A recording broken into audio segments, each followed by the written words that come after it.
All right, welcome. In this explainer, we're going to break down what it really takes to get a new driver ready for the, let's call it Halifax Gauntlet. Because it's about so much more than just getting a license, right? It's about building a foundation for a lifetime of safe driving. So let's just kick things off with a really important question, one that every parent and every new driver needs to ask.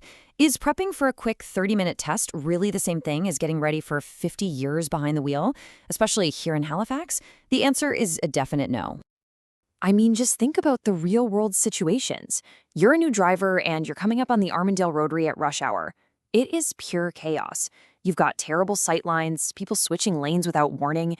A basic road test just doesn't prepare you for that kind of intense defensive driving. Or how about this one, merging onto Highway 102 from Bayers Lake? You know, the posted speed limit, it's more of a suggestion a lot of the time. You have to somehow blend into this high-speed, high-volume traffic. And that takes a level of confidence and skill that goes way beyond basic test prep. And then you've got Halifax weather. 1 minute the roads look fine, and the next, bam, you hit a patch of black ice on a coastal road. Did you know your stopping distance, even at just 30 kilometers an hour, can jump from 6 meters to over 50? Knowing how to handle that isn't just a neat skill to have, it's a lifesaver. Okay, so let's get into it. All of this points to a pretty big hidden flaw in most standard driver education. It's built to get a student through a test, not to prepare them for the messy, unpredictable reality of the road. And really, it all boils down to two totally different ways of thinking about this. On one hand, you've got schools that teach you just enough to pass the test, and on the other, you have a philosophy that's all about building the habits you need to avoid collisions for life. And believe me, those are two fundamentally different goals. This leads to a huge problem that researchers call the practice gap. And honestly, it's the #1 failure point in graduated driver licensing systems all over the world. A new driver might be logging their hours, but without any structure or expert feedback, they're often just practicing and reinforcing bad habits, not building real skills. In this chart, wow, it really puts that practice gap into perspective, doesn't it? Here in Nova Scotia, the system requires just 10 hours of professional instruction.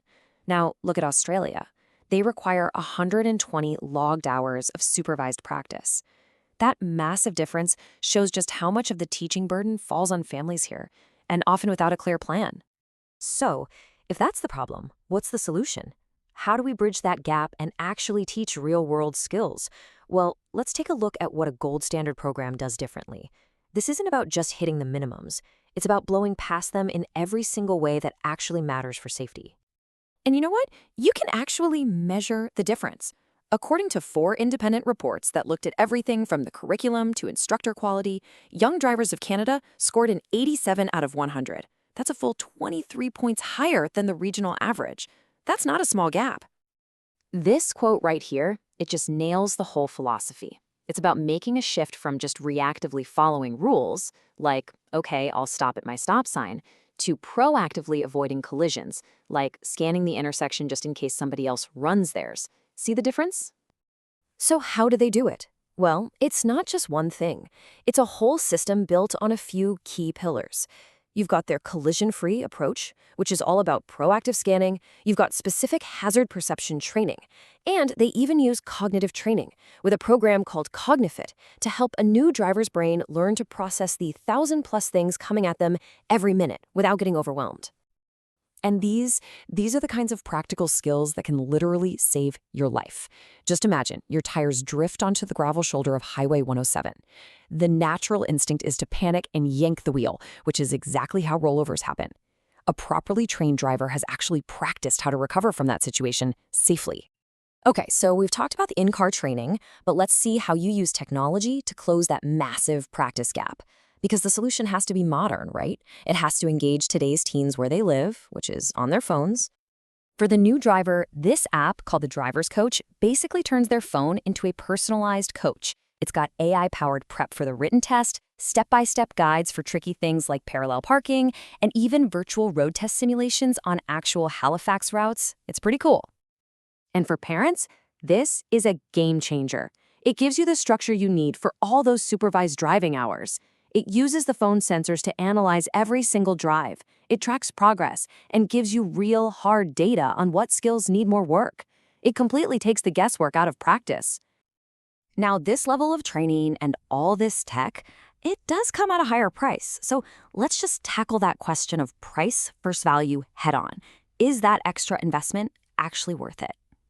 When you lay it out side by side like this, you can see you're not really comparing apples to apples.